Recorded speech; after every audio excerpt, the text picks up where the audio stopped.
Sentémonos al Éxodo. El pueblo está en cautiverio y clama a Dios.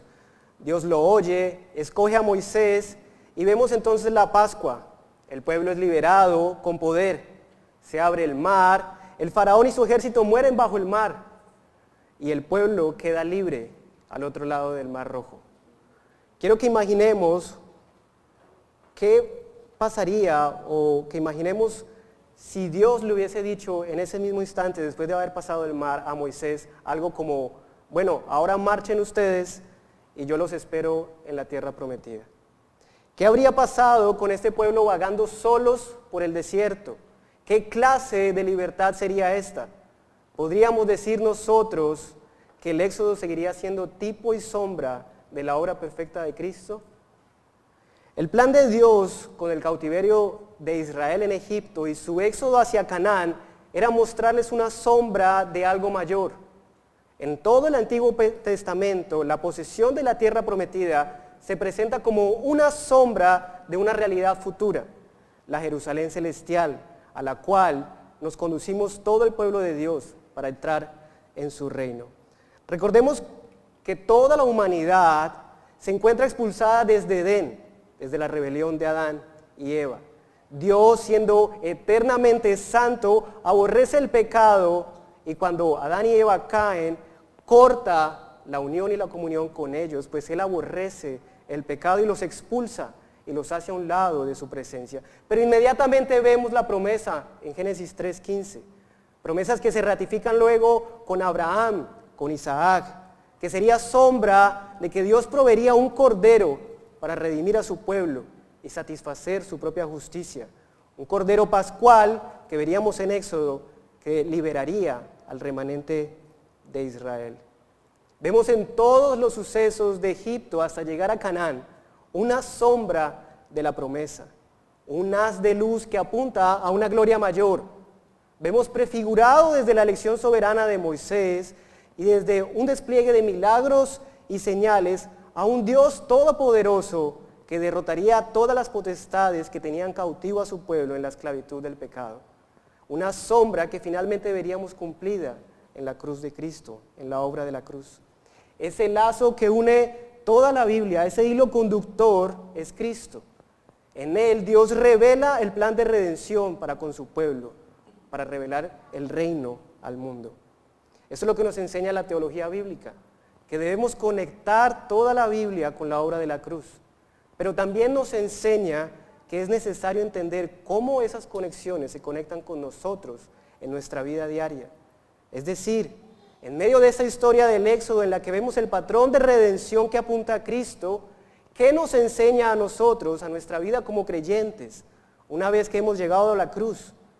¿Hay algo en medio de esta sombra, en medio de la liberación y la cruz, algo que nos diga a nosotros hoy en nuestro vivir cristiano? Hoy iniciamos una nueva serie de escuelas dominicales, como les decía al principio, sobre la vida cristiana. Y para eso estaremos estudiando a lo largo de varios domingos, a partir de hoy, lo que nos enseñan las Escrituras sobre la santificación. Para esto veremos la enseñanza en 4 puntos. Primero, la identidad del cristiano, luego el carácter del cristiano, qué esta identidad nos lleva a ser. Tercero, los medios de santificación y por último nuestra esperanza en la santificación, Cristo y el Espíritu Santo. Así que demos inicio con el primer punto, la identidad del cristiano. Volvamos a la situación hipotética que les hice en la introducción. ¿Qué implicaciones tendría para nosotros hoy en día si Dios no hubiese ido con su pueblo en el desierto? Podríamos decir que tenemos una sombra de toda la obra plena de Dios. Si el Señor los hubiese dejado a ellos a su suerte, luego de abrir el mar, nosotros estaríamos perdidos.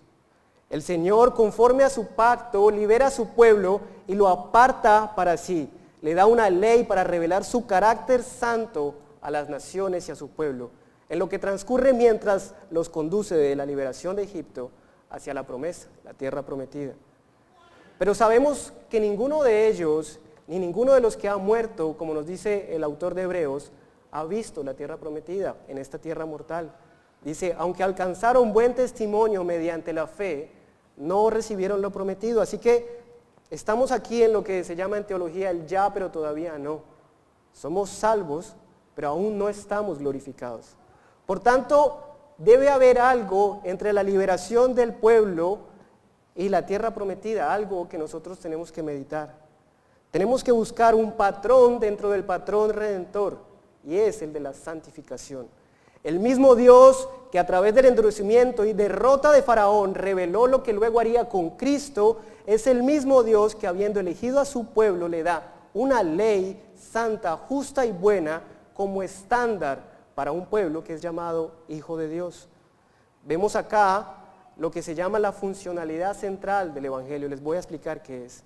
Esto nos enseña que primero tenemos que entender nuestra correcta posición en Cristo, el Evangelio, y eso nos da una nueva identidad y modela nuestro carácter. Vamos a hacer un ejercicio para los que toman apuntes y los que escriben. Quiero que hagan, o los que están aquí se imaginen, 3 esferas. Una más pequeña, otra que la encierra, que es como la mediana, y una más grande. La pequeña es el Evangelio, la que le sigue es la identidad nueva, y la que le sigue es el carácter moldeado por el Evangelio y esa nueva identidad. Vamos a hacer un ejercicio. Acompáñenme a Éxodo capítulo 20, versículos 2 y 3. Éxodo capítulo 20, versículos 2 y 3.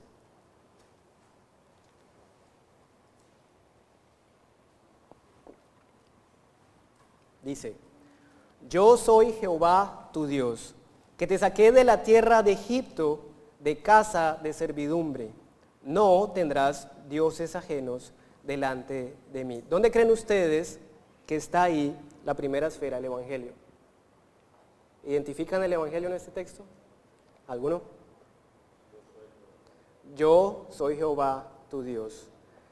¿Identifican la identidad? La segunda esfera. Hay un cambio de identidad. ¿Cuál? Son libres, han sido libres, sacados de la tierra de Egipto, libres de la esclavitud. Ya no son, dice que ya no son servidores, ya no son casa de servidores, no sirven al pecado. Y luego viene la esfera más grande que modela nuestro carácter, ¿lo ven? ¿Qué dice? No tendrás dioses ajenos delante de mí. Ahí es donde el Señor da los 10 mandamientos. La ley es entregada a los que ya han experimentado la gracia divina de la salvación. No es la base para ser salvos. Se exige obediencia a un pueblo que ya ha tenido una relación de hijo. La ley fue dada al pueblo dentro del pacto. Recordemos ahí en Éxodo, un capítulo antes, dice: guardaréis mi pacto, vosotros seréis mi especial tesoro sobre todos los pueblos, porque mía, dice el Señor, es toda la tierra, y vosotros me seréis un reino de sacerdotes y gente santa. Tenemos aquí, amados hermanos, el pacto mosaico, que como lo acabamos de ver en el ejercicio, no es un pacto de obras, muestra más la gracia de Dios para con su pueblo. Él promete hacer de su pueblo un reino de sacerdotes y gente santa, siendo su especial tesoro. Amados, esto es muy relevante para nosotros el día de hoy. ¿Qué implica para nosotros ser sacerdotes y santos? ¿Qué implica para nosotros ser sacerdotes y santos? Es un claro anuncio de la obra del Mesías, una sombra de su obra, propiciación, expiación y justificación que vimos en la serie pasada en la cruz de Cristo. Ser sacerdotes implica poder entrar al lugar santísimo, y nosotros solamente hoy podemos entrar por la obra perfecta de Cristo. Nosotros tenemos acceso al trono por la obra de Cristo. Cristo habría de ser la Pascua de su pueblo y limpiaría todo su pecado, apartando para sí a todos sus redimidos, siendo santos, apartados para Dios. Noten que estoy haciendo mucho énfasis en el apartado. Santo quiere decir apartado por Dios y para Dios. Un pueblo apartado para servir a Dios, para servirle ante el mundo. Un pueblo apartado por Dios para reflejar el carácter de Dios, santo, perfecto y justo. Uno de los peligros, hermanos, al acercarnos a la santificación sin identificar el ejercicio que hicimos, la centralidad del Evangelio, es que lo podemos abordar como si fuese antes de la justificación. Recordemos el Sermón del Monte, la escuela que ya les mencioné. En el Sermón del Monte el Señor le dice a sus discípulos que entren por la puerta estrecha y luego, ¿qué viene? El camino estrecho. Cuando nosotros nos acercamos a la santificación antes del Evangelio, poniéndolo antes de la justificación, estamos poniendo el camino estrecho antes de la puerta y se nos convierte una salvación por obras. El correcto entendimiento nos lleva a entender nuestra identidad. Desafortunadamente el hombre es dado a que le digan qué hacer, como aquel joven rico que se acercó al Señor y le preguntó qué tenía que hacer para ser salvo. A lo que el Señor le responde que no hay ninguno justo, no hay ningún bueno. Y le dice que entrar al reino de los cielos no solamente es difícil, sino que es imposible para el hombre. R.C. Sproul dice algo parecido, abro comillas, no se trata de preguntarnos qué haría Jesús, pues ninguno de nosotros puede hacer lo que Jesús hizo. Eso es moralismo. La pregunta correcta es, ¿qué hizo Jesús por mí? Preguntarnos qué haría Jesús es concentrarnos en la moralidad sin evangelio. Nadie, ninguno de nosotros puede dar su vida en propiciación, ni siquiera por sus propios pecados. Debemos enfocarnos en lo que Cristo hizo por nosotros y eso nos llevará a comprender nuestra verdadera y nueva identidad, lo cual moldeará nuestro carácter y ahí sí sabremos qué es lo que demanda Cristo de nosotros. Así que, ¿cuál es el patrón de la santificación que vemos en el Éxodo? En el desierto el pueblo constantemente, una y otra vez, lo vemos mostrando su incapacidad para obedecer esta ley que le han dado en el pacto. En el mismo momento en que Moisés está recibiendo las tablas de la ley, su pueblo está abajo levantando un ídolo.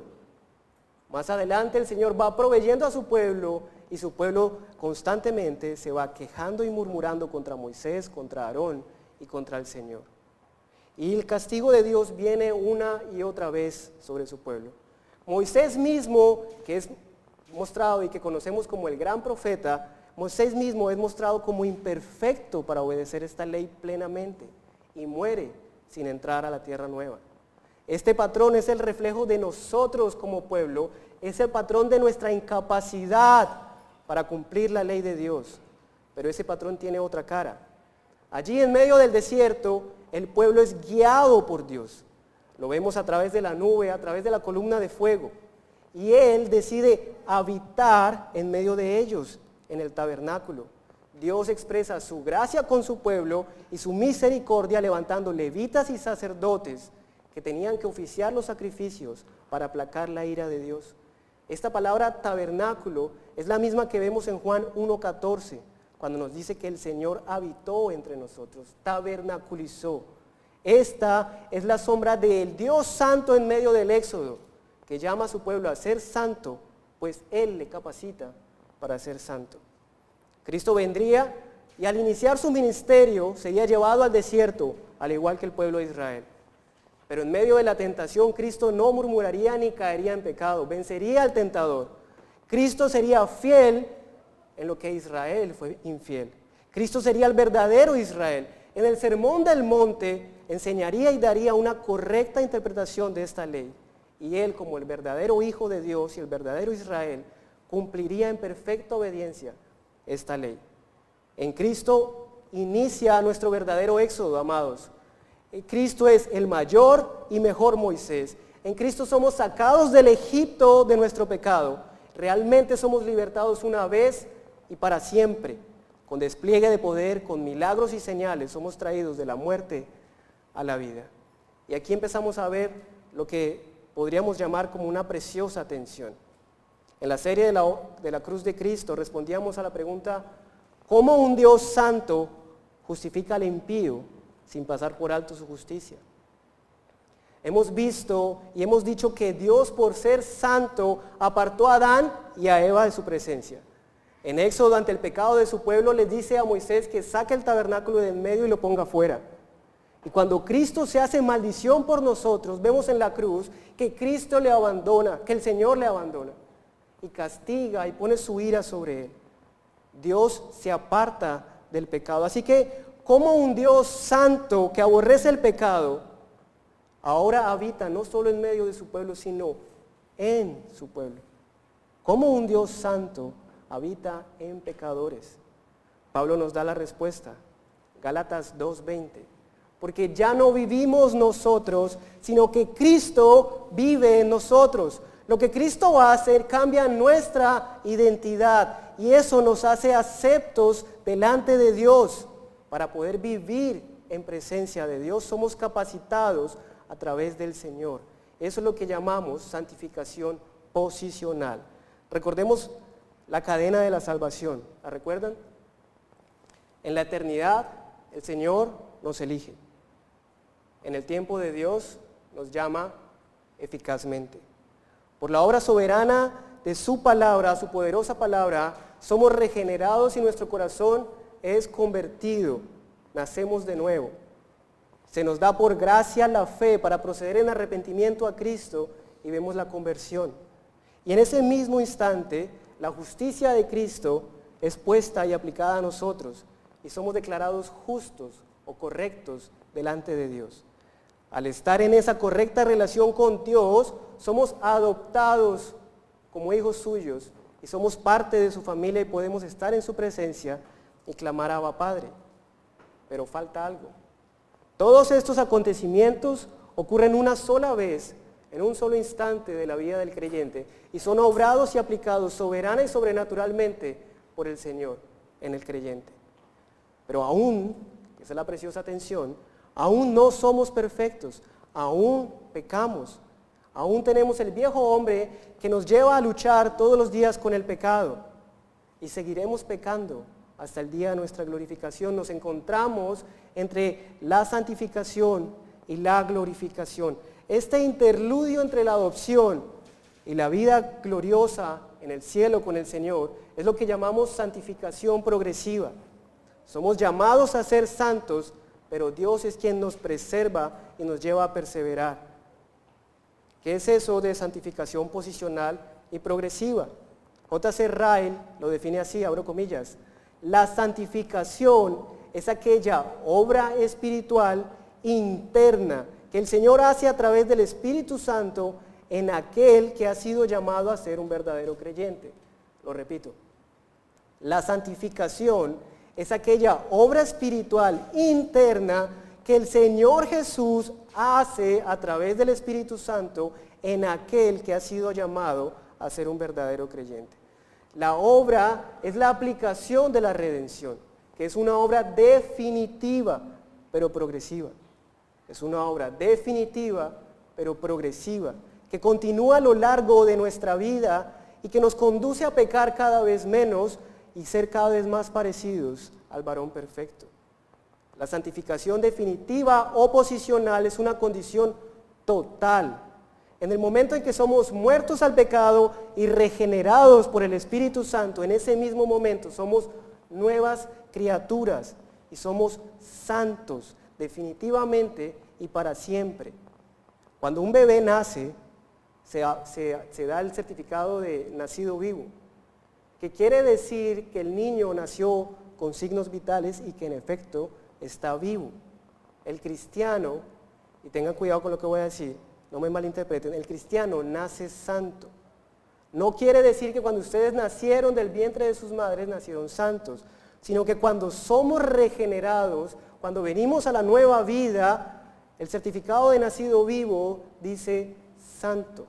Somos santos. Generalmente en las epístolas, si ustedes lo revisan, en la primera parte, en el saludo, Pablo y los que escriben las cartas se dirigen a los creyentes como a los santos y fieles en Cristo Jesús. La santificación posicional implica una muerte al reinado del pecado. La santificación involucra un rompimiento definitivo con el poder dominante y el amor del pecado. De manera que el creyente ya no está más oprimido y dominado por el pecado.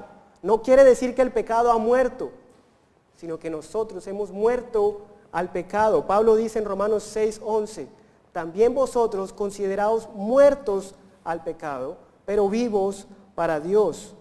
Estar muerto al pecado es estar libre de su yugo. No es que el pecado, como lo dije anteriormente, haya muerto. Pablo dice en Romanos 6, el siguiente versículo, no reine pues el pecado en vuestro cuerpo mortal, de modo que lo obedezcáis en sus concupiscencias. El pecado ya no es nuestro amo y como lo era antes cuando no éramos cristianos. Esa es la verdadera libertad. A nosotros, a todos los hombres, a toda la humanidad, el Señor a través de su ley le demanda la obediencia de la ley. Y éramos esclavos porque no podíamos cumplirla. Éramos esclavos del pecado. La verdadera libertad es poder hacer lo que se nos demanda hacer.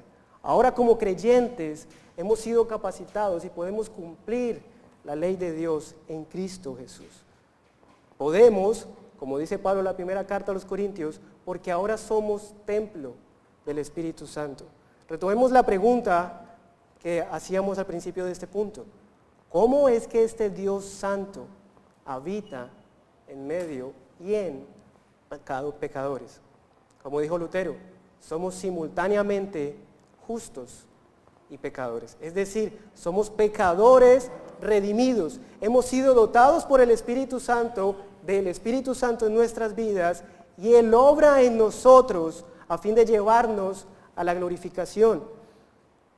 La primera carta a los Corintios, capítulo 1, versículo 2, muestra la atención que yo les estoy mencionando. Dice, a la iglesia de Dios que está en Corinto, a los santificados en Cristo Jesús, santificación posicional, llamados a ser santos, con todos los que en cualquier lugar invocan, santificación progresiva. Véanlo otra vez. A los santificados en Cristo Jesús, posicional, llamados a ser santos. Así que, ¿qué debemos hacer? Esto nos conecta con el segundo punto, el carácter del cristiano. Cuando nos referimos al carácter del creyente o el carácter del ciudadano del reino que vemos en el Sermón del Monte, nos estamos refiriendo a la santificación progresiva. Es ese tránsito entre la santificación posicional, sois santos, hasta ser declarados glorificados o ser declarados completamente santos en la glorificación. Cuando Cristiano, en el Progreso del Peregrino, y los que no lo han leído les recomiendo, sobre todo con los niños, cuando Cristiano llega a la cruz, sus cargas son quitadas y le es entregado el rollo que representa las Escrituras, nuevas vestiduras que representan la justicia de Cristo y un sello en la frente que representa al Espíritu Santo. Y entonces Cristiano puede emprender el camino rumbo a la ciudad celestial. Hoy nosotros nos encontramos en el nuevo Éxodo. Ya fuimos llevados a la cruz, ahora somos los santos de la iglesia de Cristo rumbo hacia la tierra prometida. La justicia de Cristo no solo perdonó nuestros pecados pasados, sino los presentes y los futuros. Y cuando Dios nos ve a Cristo en nosotros. Su justicia ha sido puesta en nosotros y hemos sido revestidos de ella, como dice Pablo en Gálatas 3:27. Así que ya no necesitamos un tabernáculo, pues Él habita en cada uno de nosotros. Él es la roca de la cual brota agua para saciar nuestra sed. Él es el pan que nos lleva y nos alimenta a través de su palabra. Y Él es el que nos ayuda a ser moldeados en su carácter santo. Pero aún somos responsables. Esa es la preciosa atención. La ley de Dios no solamente refleja el carácter santo de Dios, es santo, es santa, pues Dios es santo, sino que la ley de Dios también es eterna, pues Dios es eterno. Así que aún hoy se nos demanda el cumplimiento y la observancia de la ley. Si decimos que la santificación es completamente obra y mérito del creyente, diríamos que la obra de Cristo fue obtener solamente la justificación y el perdón de los pecados de su pueblo. Diríamos que la obra salvadora fue incompleta. Diríamos que Cristo murió pero que no resucitó. Cristo tomó nuestro lugar y nos sustituyó en la muerte, cargó con nuestra culpa, pagó por nuestra condena, pero su obra completa no se quedó solamente en la sustitución en la cruz. No solamente nos sustituye en la muerte, también Cristo nos sustituye en la vida.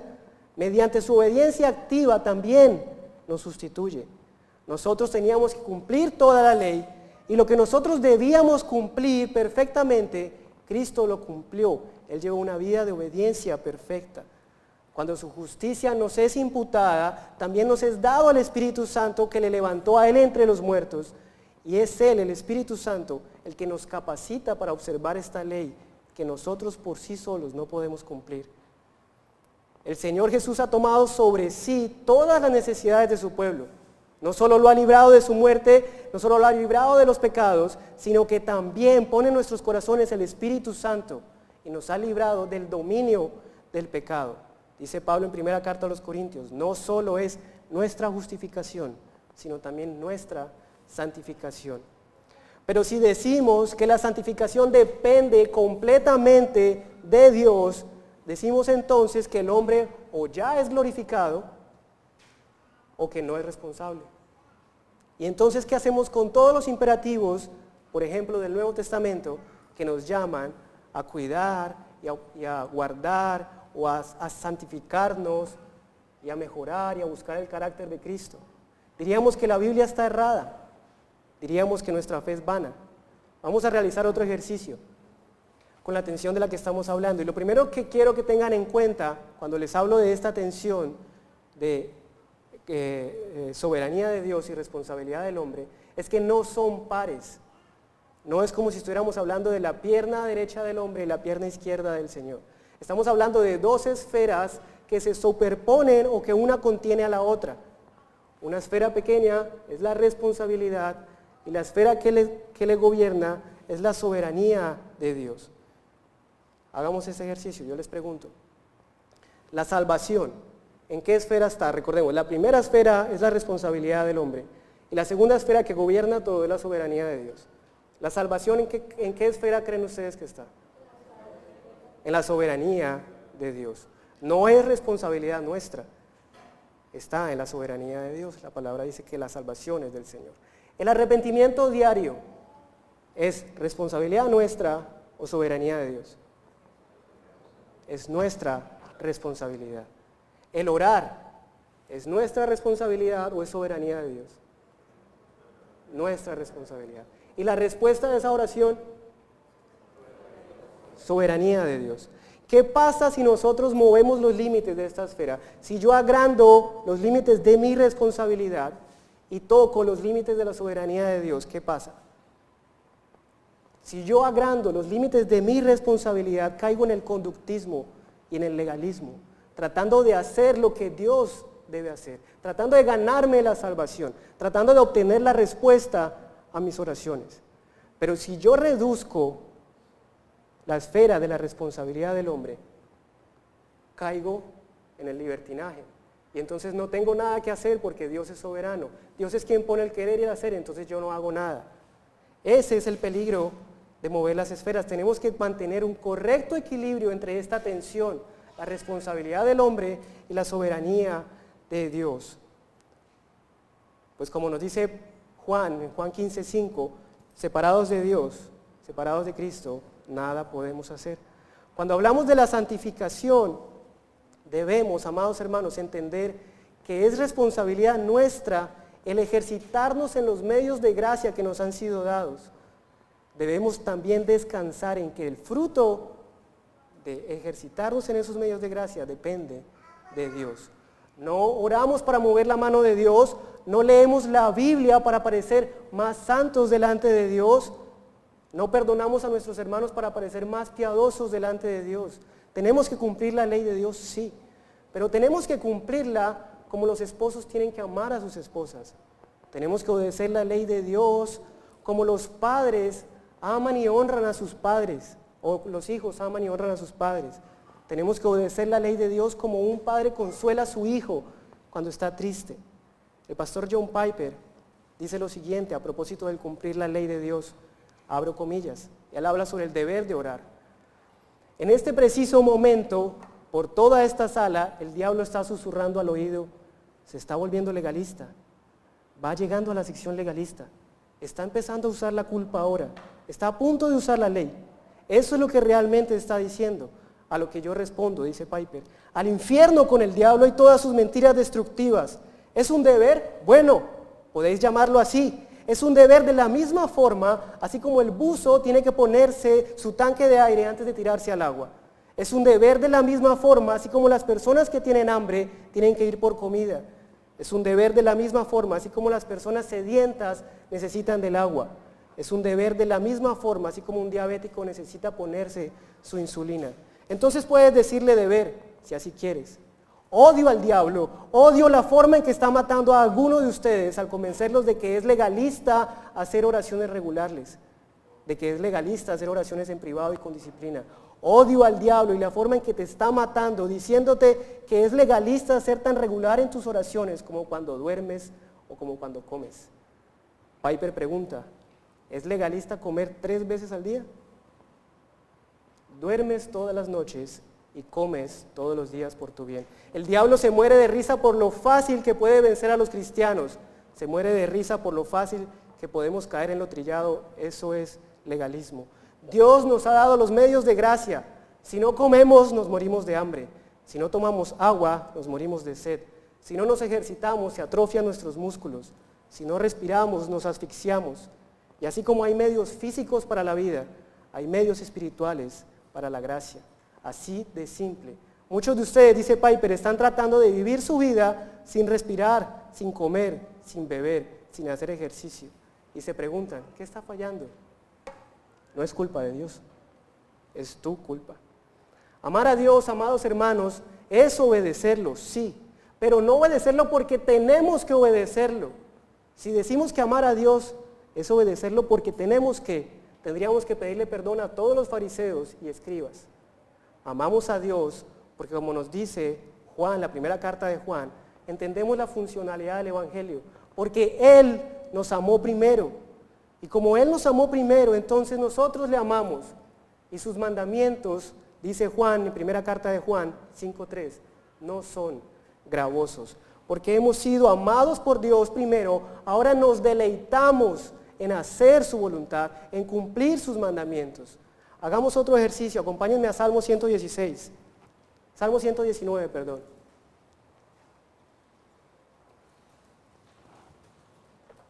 Salmo 119. Vamos a ir viendo esta tensión que yo les menciono, soberanía y responsabilidad. Versículo 1. Cuán bienaventurados son los de camino perfecto, soberanía de Dios, los que andan en la ley del Señor, responsabilidad del hombre. Versículo 2. Cuán bienaventurados son los que guardan sus testimonios, soberanía de Dios, y con todo el corazón le buscan, no cometen iniquidad, responsabilidad del hombre. Versículo 4. Tú has ordenado tus preceptos, soberanía de Dios, para que los guardemos con diligencia.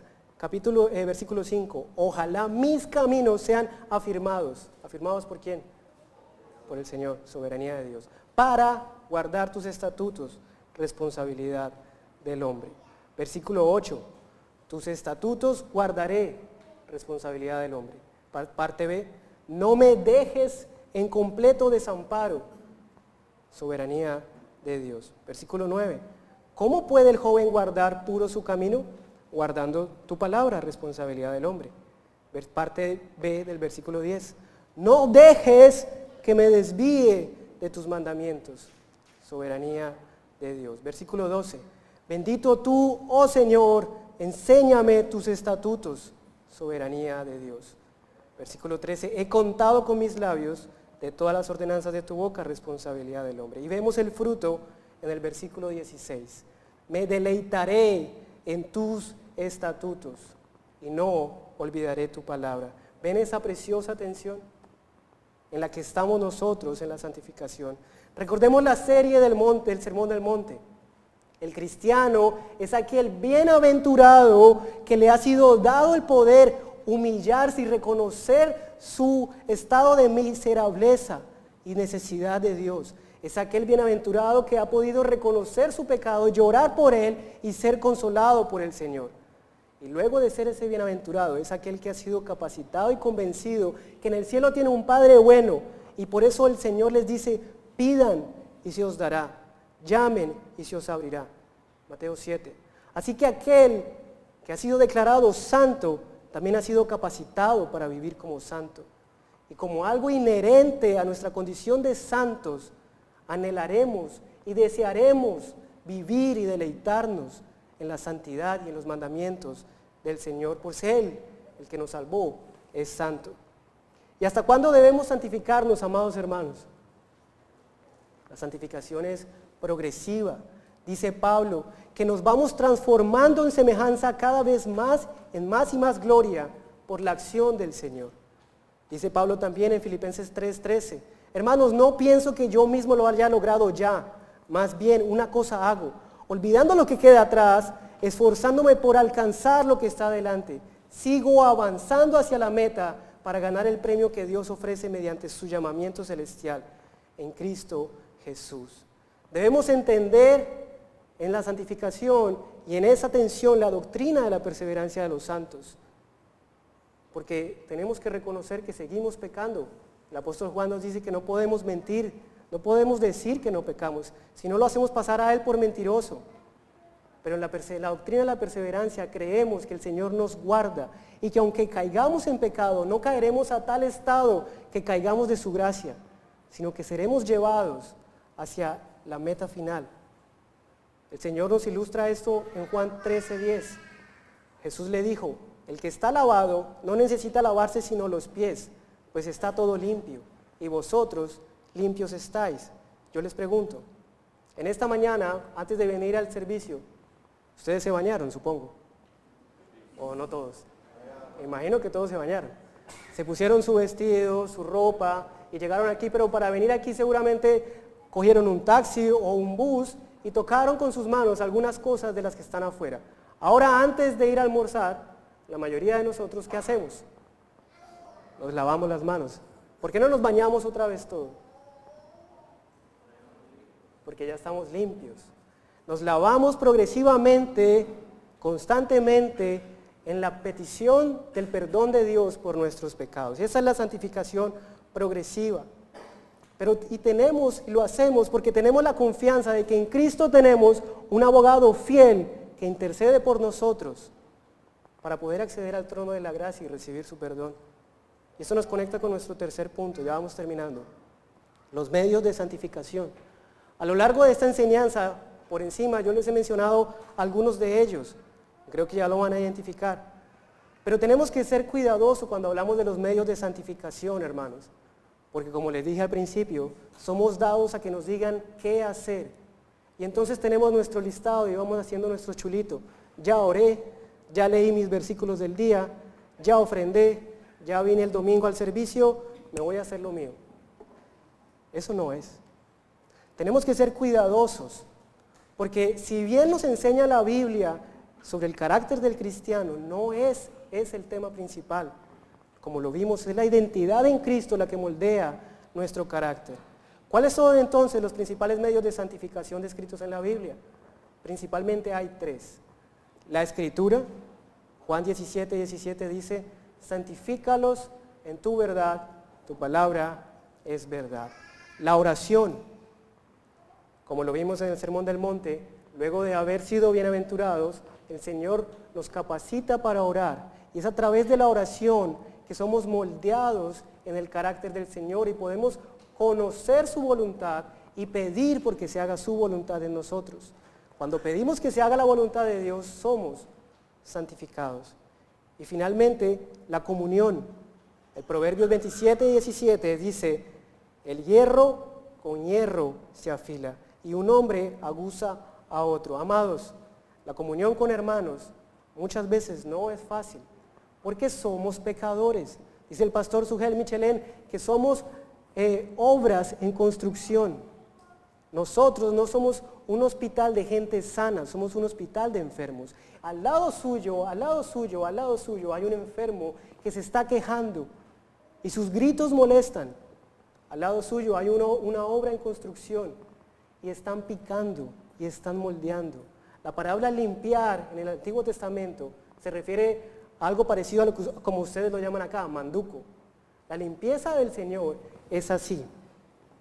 Nos están cincelando y tener comunión con hermanos mientras lo están cincelando es molesto. Pero el Señor nos enseña misericordia, nos enseña amor, porque a nosotros también nos están cincelando. Y así como el hermano tiene paciencia conmigo, que soy un pecador, así como el hermano tiene paciencia conmigo, porque tengo un mal carácter, porque respondo irascible, porque no soy tan perdonador como él lo es. Entonces yo también, así como Dios me ha amado, yo también amo a mi hermano. Y en medio de mi relación con mis hermanos, soy santificado. Y esto nos conecta con nuestro último punto. ¿Recuerdan la pregunta con la que empezamos la enseñanza? ¿Qué hubiese pasado si Dios hubiese dejado a su pueblo en el desierto? Bueno, pues resulta en Éxodo 33:1 que eso estuvo a punto de pasar. El pueblo pecó y el Señor le dijo a Moisés que fuera adelante y que enviaría un ángel, pero que él no iría con ellos. Y Moisés le respondió: si tu presencia no ha de ir conmigo, no nos saques de aquí. Y el Señor, conforme a su pacto, les perdonó y les acompañó en todo el desierto. En la cultura hebrea, amados hermanos, las bodas eran algo parecido a esto. Un joven enamorado de la que quería fuera su prometida, se acercaba al padre y le pedía la mano de ella. Preguntaba cuánto era la dote por ella. El joven se iba a trabajar, hacía lo de la dote, venía y pagaba la dote al padre y quedaba el compromiso en firme. Él dejaba un chaperón con la novia, que sería el que garantizaría que la novia se iba a mantener santa, pura y sin tacha, y que llegaría el día de la boda perfecta. También quedarían unas vírgenes que capacitarían a aquella novia en los quehaceres y poder capacitarla para poder ser una novia. Mientras tanto, el joven se iba a la casa de su padre a preparar una morada. Esto no es historia, esto es realmente como es en la cultura hebrea, como era en la cultura hebrea. El joven se iba a la casa de su padre a preparar una morada para luego ir a vivir con su esposa. Cuando ya era pasado aproximadamente un año, aquel joven volvía y salían aquellas vírgenes anunciando que venía el novio. Y luego venía el chaperón tomando de la mano a aquella novia que venía vestida de blanco y le entregaba al novio aquella novia, garantizando que se la entregaba y que se la había cuidado y que era virgen y que era pura. Dios, amados hermanos, por el amor a Él, en fidelidad a su pacto, envió a su Hijo a la tierra, y Él, viviendo en perfecta obediencia, como dice Sujel Michelén, de la cuna hasta la tumba, fue el Cordero perfecto y sin mancha, que se entregó por ti y por mí en rescate, derramó su sangre en aquella cruz y pagó la dote al Padre por cada uno de nosotros. Luego resucitó y se fue al cielo a preparar morada para cada uno de nosotros, y nos dejó al chaperón, nos dejó al Espíritu Santo, que garantizaría que cada uno de nosotros llegaría perfectamente al día final y ser entregados santos, puros, sin tacha y sin mancha, a aquel día precioso, a aquella boda perfecta. Amados hermanos, cuando el Señor le dijo a sus discípulos que se iría, ellos se entristecieron, pensaron que se quedarían solos, pero el Señor les dijo: no los voy a dejar huérfanos. Él les prometió que les acompañaría todos los días hasta el fin, y prometió que les dejaría uno por medio del cual verían y harían cosas aún mayores que Él. El Espíritu Santo mora en nosotros, y es una preciosa unión que aún no entendemos, como un Dios Santo habita en medio de nosotros. Es por amor a Él, por amor a su fidelidad, por amor a su pacto. Aunque caigamos en pecado, aunque nos untemos, tenemos el Espíritu Santo que nos conduce a ser limpiados y lavados día tras día, hasta poder llegar a aquel día. El que comenzó la obra, la buena obra en nosotros, dice el apóstol Pablo, la perfeccionará. Nosotros, su iglesia, fuimos comprados, y ahora en este tiempo de la preparación de la obra le seremos entregados a Él en las bodas del Cordero. Amados, como dice Pablo, voy terminando, Efesios 5, dice: sed pues imitadores de Dios como hijos amados, nuestra identidad. Andad en amor, como también Cristo nos amó. Cristo amó a la iglesia y se entregó a sí mismo por ella para santificarla, habiéndola purificado del lavamiento del agua por la palabra, a fin de presentarla para sí mismo una iglesia gloriosa, que no tuviese mancha, ni arruga, ni cosa semejante, sino que fuese santa y sin mancha. Si ustedes se pueden llevar esta imagen en su mente, creo que la enseñanza ha hecho el objetivo. Si nos podemos llevar en la mente, cuando pensemos en santificación, la imagen de aquella novia que se está preparando voluntariamente, y las que se han casado y las que están por casarse, ¿cuántas de ustedes prepararon aquel día precioso obligadas? Si ustedes se llevan esta imagen en la mente, y es lo que yo les pido, llévense esta imagen en la mente, de la novia que busca el mejor vestido, que mientras llega aquel día se prepara para presentarse lo más hermosa posible ante su novio. Y nuestro novio es santo. Imaginemos la santificación como aquella preparación en la que estamos, entre haber sido hecho el compromiso, pago la dote, y la boda, la consumación. Oremos, amados hermanos, y después de la oración abrimos para comentarios y preguntas, ¿ok?